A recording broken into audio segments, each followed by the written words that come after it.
Hello friends, I am glad to see you again. Today I will talk about the HOA that knocks on my door at night. I woke up at 4:41 in the morning to the sound of a knuckle rhythm so polite it was almost smug. Not the frantic pounding of an emergency, not the sheepish tap of a neighbor who locked themselves out. A three-knock metronome, a pause, three more, like someone auditioning to be the soundtrack of my annoyance. I lay still and stared at the ceiling fan I'd never replaced, counting the ticks on my old wall clock while adrenaline tugged my bones awake. I was in the front bedroom of the house I bought a decade ago, the one I left 4 years back when a job in another city made commuting a fantasy. I never sold it. I didn't have to. I kept the utilities on low, came back every few months to run the faucets, mow the tiny patch of grass, and make sure the place didn't turn into a time capsule with a mortgage history. The locks were mine. The deed was mine. The memories, good and bad, were mine. The knocking didn't stop. It reset. 3 beats, a pause, 3 beats. I slipped on jeans, grabbed my phone, and padded down the hall, whispering to the old floorboards not to creak. Through the peephole, I saw 2 silhouettes in HOA-branded windbreakers standing under my porch light like mall cops on a field trip. One was tall and rectangular, a human filing cabinet. The other was short, wrapped in a scarf despite the warm night, clutching a clipboard like it contained the secrets of civilization. I cracked the door but kept the chain. The filing cabinet spoke first. "You're not supposed to be here." "Good morning to you too," I said, because if being stubborn had a sport, I'd have won a medal. "It's 4:41. Unless this is a fire, you can try again at business hours." The scarf leaned in. She had perfect lipstick for someone awake at a time when most people are dreaming of coffee. "We've had reports of trespassing. This property is not occupied by the legal owner. Why did you come back to this house when you haven't lived here in 4 years? I blinked and then laughed, a short, loud burst that I didn't mean to let slip. "Because I own it," I said, enunciating like a kindergarten teacher. "I actually come here every now and then. Maintenance, mail, basic rights of ownership. What's your business?" The filing cabinet produced a laminated badge that read "Community Compliance" in bold letters and a name below it, Clint. The scarf introduced herself as the board president, Daphne. The way she said it, I was supposed to curtsy. "The association has standing rules about vacant homes," Daphne said, tapping the clipboard. "Security patrol noticed lights on. Windows were dark for months. We believe you're trespassing." "Security patrol," I repeated, imagining the teenager who drove a golf cart around on weekends, AirPods in, nodding at squirrels. "Okay, I'm going to make this really simple. This is my house. I have a key because it's mine. I have a deed because it's mine. I have a mortgage that's paid off because, wait for it, it's mine." Clint's jaw flexed. "We've checked our records. Title changed hands 4 years ago to a trust. The trust isn't you. It's my revocable living trust," I said. "I'm the trustee and the beneficiary. Paperwork like that is common. I can show you, but not on my porch in the middle of the night. Also, and I can't stress this enough, you have zero authority to wake me up and demand entry. That's what we have a police department for." Daphne folded her arms, eyes narrow like she could will me into a confession. "We need to make sure the property isn't being used by squatters." I tilted my head. "I'll save you time, it isn't. And since you're on my porch, consider this a formal refusal to step into my home without my consent. If you think I'm trespassing on my own property, call law enforcement and we'll all enjoy the paperwork." Daphne's smile was made of paper cuts. "We are the law here, sir." "No," I said, feeling the warmth push into my voice. "You are a homeowners association. You enforce community rules about paint colors and trash cans. You don't decide who owns a house. You don't show up at 4:41 in the morning to test your badge lanyards. I'm calling 911. Her eyes flashed. "If you call the police, they will remove you for trespassing." "We'll see." I closed the door enough to slide the chain off and then reopened it so the porch camera had a clean line of sight. I held up my phone and, with more pettiness than I'd like to admit, made sure the screen was visible to the lens as I dialed. When the dispatcher answered, I kept it crisp. "Hi, I'm at my property. 2 HOA representatives are at my door claiming I'm a trespasser and demanding I leave my home. I have my deed on file and I'm concerned this is escalating. Could an officer come mediate?" The dispatcher asked for my address, my name, whether there were weapons, no, whether anyone was threatening me, not yet. She told me to remain inside and not to engage. I thanked her and hung up. I didn't say a word to Daphne and Clint. I just closed the door enough to leave a sliver open and sat on the entry bench, back to the wood, phone in my lap. I could hear them whispering. I could hear the neighbor's fountain burble to life even though it wasn't scheduled till 5. I could hear my heartbeat like it was tapping my ribs with a spoon. Blue and red washed the windows 10 minutes later. I opened the door and stepped out with my hands visible. 2 officers approached, one older with an easy posture, the other young and doing a decent impression of calm. Body cams winked at me. "Morning," the older one said. "We got a call." "I'm the caller," I said. "I own this property. These 2 say I don't and that I need to leave at, what is it now? 4:56 in the morning." Daphne piped up, waving her clipboard. "We're the board. He hasn't lived here in years. Title changed. He's a trespasser." The older officer nodded, patient. "All right, we're going to slow this down. Sir, do you have any proof of ownership with you?" "I have a digital copy of the recorded deed from the county recorder and a copy of my trust documents. I can pull them up on my email. My ID matches the trustee name." He glanced at Daphne. "And you're?" "Board president," she said. "We have the power to enforce trespassing rules on common property." "This isn't common property," I said, a little too fast. "This is my front porch." Clint puffed up. "The porch is a limited common element. It's a single-family home," I said, "not a condo. There are no limited common elements. The association's easements are for drainage and maintenance. I've read the CC and Rs." The older officer's mouth ticked like he was hiding a smile. "Let's do this inside if you're comfortable. We don't need to wake the whole block." "I'm fine with the officers coming in," I said. "Not them." Daphne took a breath to argue. The officer didn't let her. "Ma'am, you can wait right here." I guided the officers to the kitchen. It smelled like the citrus cleaner I'd used before collapsing into bed. My laptop sat on the table from the last time I paid bills here, plugged into a charger I never remembered to pack. I pulled up the county recorder's site, logged in, and showed them the PDF stamped with the recordation details. A transfer from my name to my trust, listing me as trustee. I pulled up the trust's title page. I pulled my driver's license from my wallet, the address still matching because I'd never changed it. My mailing went to a box in another city, but the legal address never left this house. The younger officer read, lips moving. The older one nodded. "Okay," he said. "This looks legitimate." "It is," I said, and warmth gave way to exhaustion so quickly it felt like stepping off a curb you didn't notice. "I don't want to make this bigger, but they can't do this. They can't knock at dawn and demand I vacate my own house." "We can talk to them," he said. "We can also make a report so there's a record. It helps if this escalates later." We walked back to the porch, and the officers delivered the kind of measured appeal you hear from people who've solved a lot of silly disputes by simply sounding like adults. The older officer explained to Daphne that title disputes are civil matters handled by courts, not boards. He explained that the deed and trust documents were consistent. He explained that if she believed fraud had occurred, she could file a report, but that telling a homeowner to leave their house without a court order could be harassment. He said it in a way that left very little room for imagination. Daphne's face became an origami shape with too many folds. "We were told—" "By who?" I asked. She shot a look at Clint. He stared at the stucco like it owed him money. "Anonymous neighbor tip," he muttered. I could have let it end there. I could have accepted the officer's card and gone back inside to collapse into the kind of sleep you get after a storm. But I have a flaw. When someone swings at my rights, I don't just duck. I plant my feet. "I'd like to file a report," I told the officer.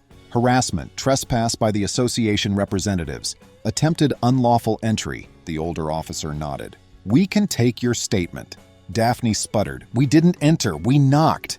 "At 4:41 in the morning," I said, "after claiming you're the law here." Her expression shifted, not to contrition but to calculation. I knew that look. I'd seen it at work when a manager realized they weren't getting their way and started hunting for a technicality to save face. She reached for a different weapon. "You're in violation of the rule about long-term vacancy," she said. "We can fine you. We can place a lien. The occupancy rule doesn't give you the right to invent a new owner," I said. "Also, I've stayed here intermittently. I've had it cleaned. The landscaping's maintained. If you want to talk about vacancy, we can do that during daylight in writing after proper notice." She didn't answer. The officers took my statement, provided theirs, and left us standing in the thinning night. When they were gone, I turned to Daphne and Clint. "This should be the part where you apologize," I said. "But I'm realistic. So here's what's going to happen instead. All future communication about this house goes through certified mail. No more surprise visits, no more knocks at dawn. If you come back without notice, I'll call 911 again. and I'll make sure the body cam footage and the report find their way into the right hands." Clint looked like he wanted to say something. Daphne dragged him off the porch. I locked the door. I didn't sleep. I brewed coffee and sat at the kitchen table, staring at the deed on my laptop as the sun pushed its way through the blinds. I thought about the first time I walked into this house. I thought about the fight the previous board had over the color of my garage door. I thought about my neighbor, an elderly widow named Mrs. Paloma, who'd had to argue for a year to keep her accessibility ramp because someone thought it looked too commercial. I thought about how the word community in community association often meant committee with a tape measure. At 8 on the dot, my phone buzzed, a number I didn't recognize. Against my better judgment, I answered. "This is Orson from Community Management," a bland voice said, the kind you hear while on hold for your internet bill. "We were notified about an incident last night." I kept my own voice steady. "Then you know your board president and compliance officer showed up at my door before sunrise to tell me I was trespassing at my own house." "Let's avoid loaded language," he said, which is what people say when the language accurately describes what happened. "There's confusion about ownership." "No, there's not. There's a recorded deed. If the association has questions, they can send them in writing. If they believe there's fraud, they can file a police report and a civil action. What they cannot do is threaten me on my porch in the dark." He went silent long enough that I pictured him flipping pages in a binder called "Things We Say to Make People Shrug and Pay." Then he tried a different tack. "We've noticed your property has been unoccupied. There are fees associated with vacant homes because of security concerns and wear on common areas." "I pay my dues," I said. "I keep my landscaping in compliance. I have a right to possess my home. If the association wants to inspect for compliance, they can provide notice and a legitimate reason. And just to make sure we're crystal clear, I expect an apology for what happened last night." "You're very passionate," he said, as if passion were a fault. "I'm very awake," I said. We hung up with both of us, pretending we were reasonable. I started a list on a yellow legal pad because lists make me feel like chaos can be strangled with bullet points. The list had 3 columns. What happened, what they claim, what the law says. Under what happened, I wrote, pre-dawn knock, false claim of trespass, implied power to evict, refusal to accept documents. Under what they claim, I wrote, title change to trust, occupancy rule, anonymous tip. Under what the law says, I wrote, title records control, associations cannot evict without court order, harassment can be civilly actionable, body cam footage can be requested, FOIA request for dispatch audio, State Planned Community Act, CC&Rs require reasonable notice for enforcement actions. I'd worked in compliance for a financial firm once upon a time. I knew how paper could hurt and help. I knew that sometimes the most devastating weapon is a well-indexed binder. So I built one. I printed the deed, trust pages, tax bills, HOA payment records, photos of the yard with a dated newspaper, screenshots of my security camera with timestamps of me arriving at normal hours. I drafted a letter to the management company and the board, formal notice to cease harassment, demand for written policy citations, demand for apologies, and an invitation to meet for 5 minutes during daylight to confirm I am who I say I am, on my terms, with the door closed between us because I was done giving them my porch. I mailed the letters certified. I emailed copies. I called the non-emergency line and asked how to request the body cam footage and the 911 recordings. The records clerk gave me the form and a timeline. I filed it before my coffee cooled. Around noon, I stepped out to water the small row of hedges I'd planted once with more optimism than skill. That's when I noticed the sticker on my mailbox. Notice of fine. It was the HOA logo, glossy and self-satisfied. The boxes were checked for failure to notify association of occupancy, safety concern, and use of property inconsistent with CC&Rs. A line at the bottom said potential lien. I stared long enough that the sun began to print the outline of the note on my retina. Then I peeled it off like a bandage and stuck it to my yellow pad under a new heading, evidence of retaliation. I was halfway back to my door when I heard a voice from across the cul-de-sac. "You too?" Mrs. Paloma shuffled toward me with slow, careful steps, her cane ticking the pavement. She carried her own notice sticker, crumpled into a fist. Her gray hair was pulled back in a bun so tidy it could have passed inspection. "They put one on my door," she said, breathless. "Said I had to remove my ramp for a temporary event we didn't have." I helped her to my porch, offered a seat, and fetched bottled water. She waved it away and pulled out her phone. "I filmed them," she said. "They came late last night. I heard them laughing. The tall one. What's his name? He said the ramp looked like a loading dock. Clint, I said. She nodded as if adding the syllables to a list that already had his offenses tallied. We're not children.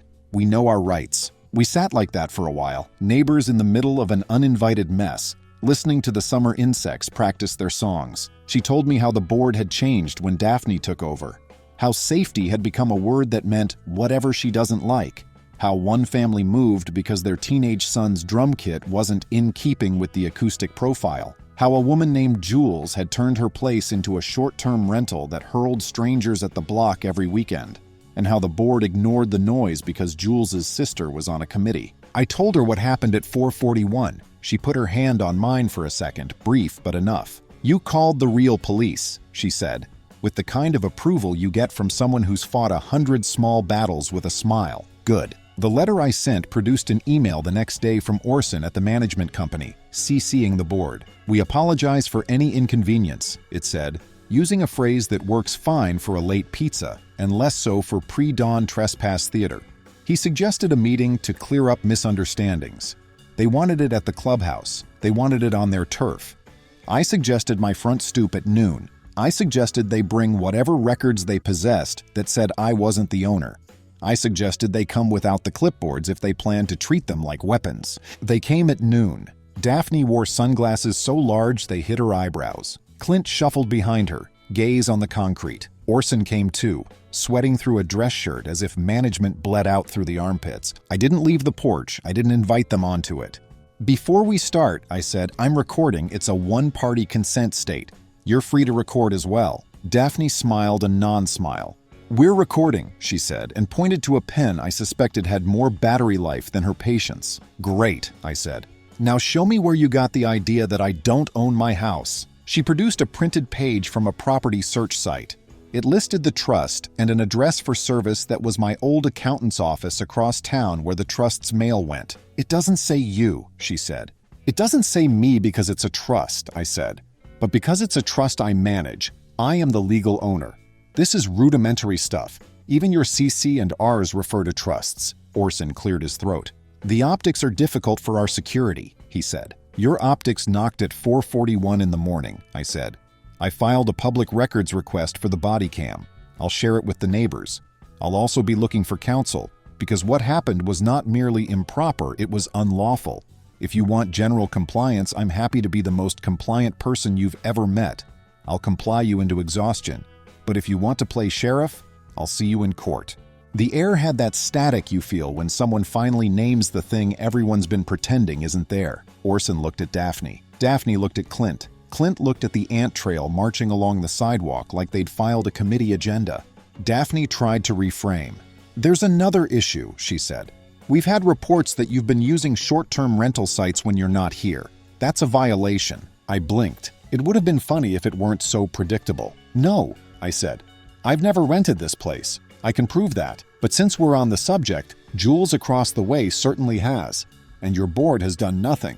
Daphne pursed her lips. We're taking steps. Your steps must be very small, I said. She straightened. Are you threatening the board? No, I said. I'm promising that I'm going to use the rules as written. That's not a threat. It's a public service. Orson raised his palms. Let's bring the temperature down, he said. We're prepared to rescind any fine pending. We just need to confirm occupancy status so we can update our records. Fine, I said. I'm here intermittently. It's not vacant. You can mark it as owner-occupied with intermittent use. If you need a form, send it. But again, and please write this in whatever notes you keep, I don't consent to any entry onto my property without my written permission or an emergency. You are to contact me by certified mail for any enforcement. If anyone, including your security, steps onto my porch without an emergency, I will call 911. Daphne's jaw worked. Then she said through clenched teeth, we'll be in touch. They left. I went inside, pulled my yellow pad, and turned a page. New column headers. What I can do, what I will do, what will happen. Under what I can do, I wrote, request special meeting, run for board, recruit neighbors, demand financials, audit management, file complaint with state oversight, investigate embezzlement whispers I'd heard before I moved, document everything. Under what I will do, I wrote, Special meeting petition. Collect signatures, distribute a calm, factual letter to neighbors. Share body cam footage after I receive it. Get a lawyer for an hour to confirm my angles. Check county court records for any litigation involving Daphne or Orson. Check the management company's license.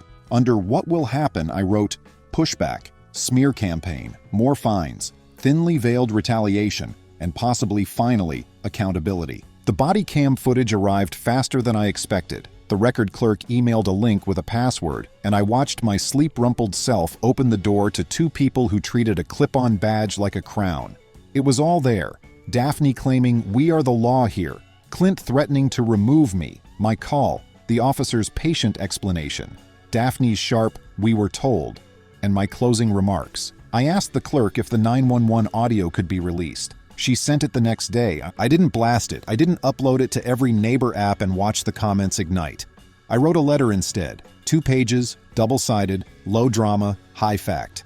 I included quotes from the footage. I included citations to the CC&Rs and the State Planned Community Act, lines about due process and notices, and the difference between rules and rights. I closed by inviting neighbors to a backyard lemonade night. If you've had similar experiences, come talk. If you love the board, come talk. We're neighbors either way. 30 people came.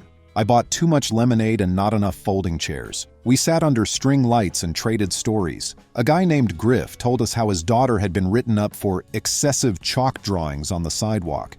A woman named Aurelia shared that she was fined because a windstorm blew her trash can lid off on a holiday. A quiet man named Theo admitted he'd been served with a notice for parking his work truck in front of his house overnight, even though the CC&Rs allowed temporary parking. And then there was Mrs. Paloma, who explained how she documented the ramp saga and had a small stack of correspondence that read like a slow-motion series of sighs.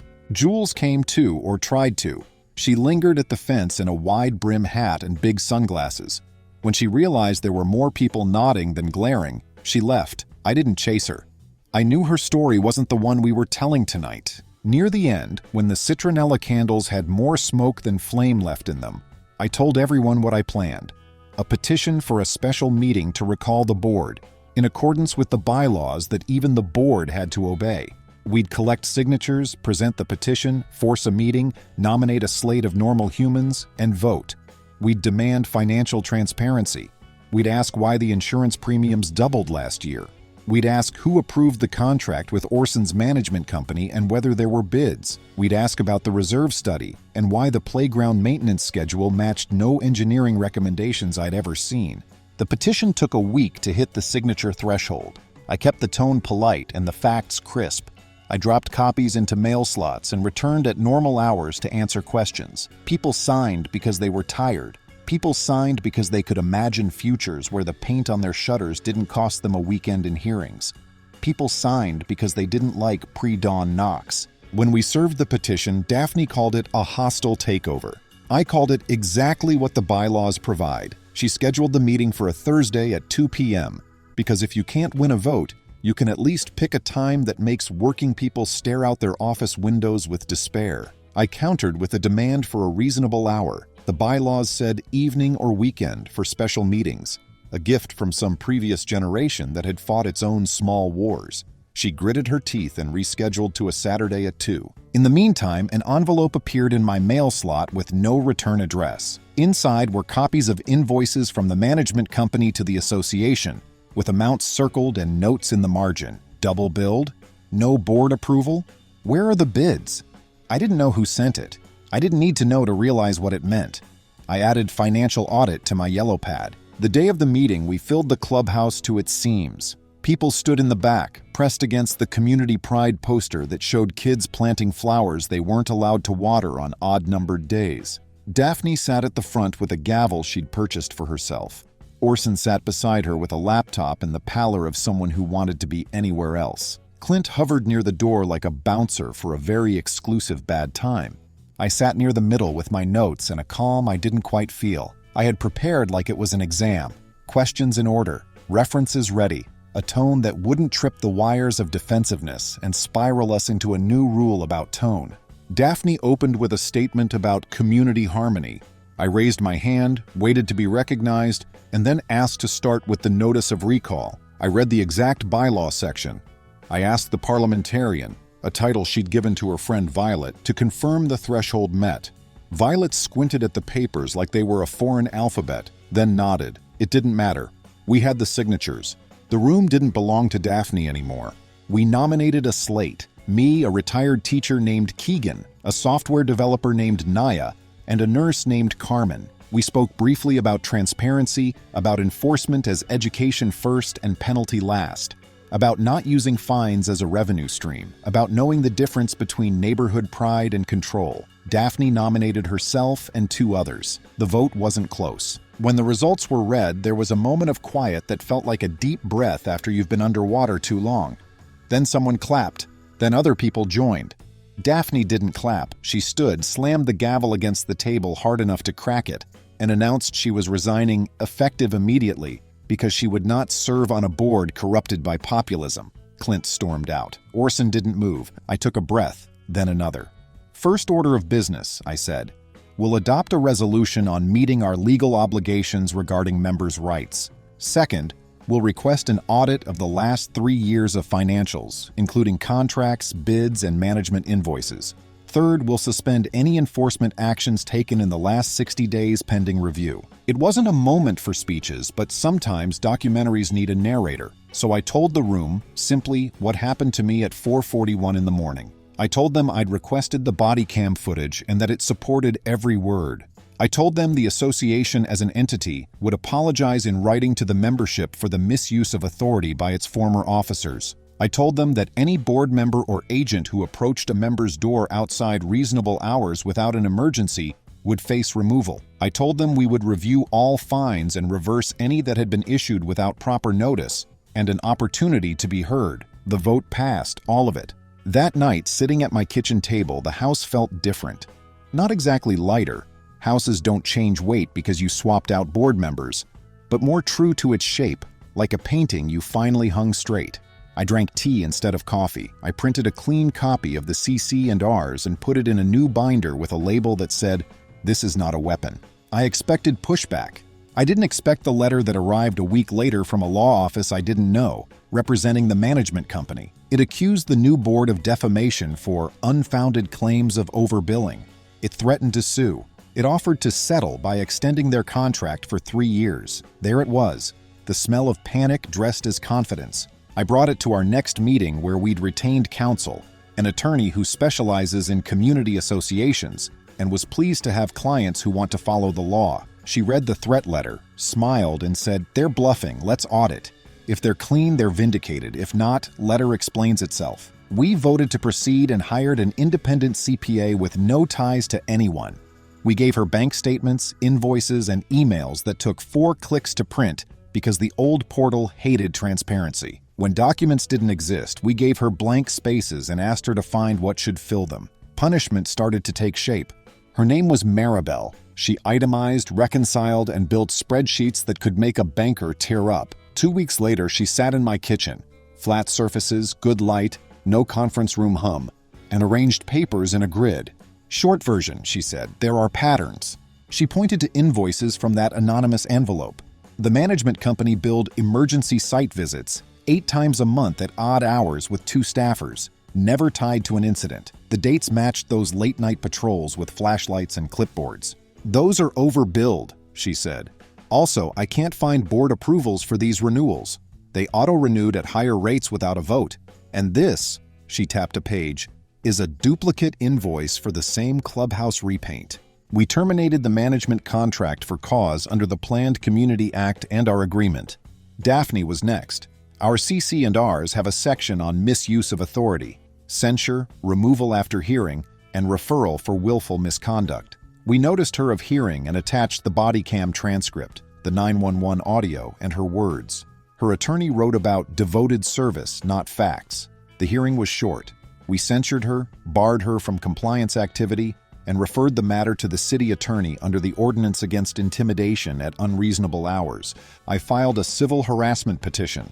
The statute is plain, a course of conduct that seriously alarms without legitimate purpose. I described 441, the retaliatory sticker, and margin notes in Daphne's loops. The court first issued a temporary order, then a 1-year order. She couldn't come near my property, contact me outside council, or surveil my home. City review took longer. I gave a statement and left it with them. Meanwhile, we selected a new management firm with no billable emergency tours and a termination clause. We set evening meetings so folks could be heard. Our compliance policy became common sense: educate first, warn in writing, hold hearings when needed, and fine only as a last resort. We adopted an accessibility policy consistent with fair housing law and fixed the playground. Mrs. Paloma's ramp became the first formal accommodation. I helped reseal it. She brought lemon bars and joked that real bribes require empanadas. Theo's unauthorized permit-only sign came down. His work truck sometimes parked, values did not collapse. Griff's daughter drew sea creatures across the sidewalks, and no notice arrived. An email came from Neighbors for Order. The commas were Daphne's. It warned that standards were slipping and attached a PDF of my porch at 441. The still from my own camera. Our attorney used the harassment order to shut the account down and copied the city. Maribel's report landed. Duplicate landscaping charges, sloppy accounting that hid accidental overcharges, and a payment to a consultant who shared a surname with an architectural committee member. Under state nonprofit law and our conflict rules, that needed disclosure and recusal. We sent the report to our insurer and the licensing board. The board suspended the management company for 6 months, fined them, and required an outside audit. The city issued civil citations against the former president and compliance officer for intimidation at unreasonable hours. They appealed and lost. The reprimand went on record. Jules ignored renewed short-term rental enforcement and sold. I filed a small claims case for my costs: certified mail, a brief consult, and a bent chain lock. The association, now us, settled. I endorsed the funds back to community improvements. We bought string lights. We kept showing up. We posted "Know Your Rights, Know Your Rules," promised no late-night enforcement, and wrote unreasonable hours into policy. The house that had been a question mark became a period again. I replaced the bedroom fan and stopped hearing 441 in my bones. Months later, the city finalized its case. Fines, a no-service period for serving on community boards, and a mediation course. On the block party anniversary, we hung a sign: "No clipboards unless they're for art." Kids chalked galaxies. We grilled too many hot dogs. If someone asks why I came back when I hadn't lived there in 4 years, I say, because it's mine to steward. I kept the pipes wet and the memories from cracking. When someone tried to recast me as a trespasser, I called 911 and then called the parts of the law that live in paper and light. They regretted it, because consequence met act. And now, if someone knocks at 441, it's for a ladder to fix a beeping smoke detector, and I'll bring it. Friends, thank you. See you soon.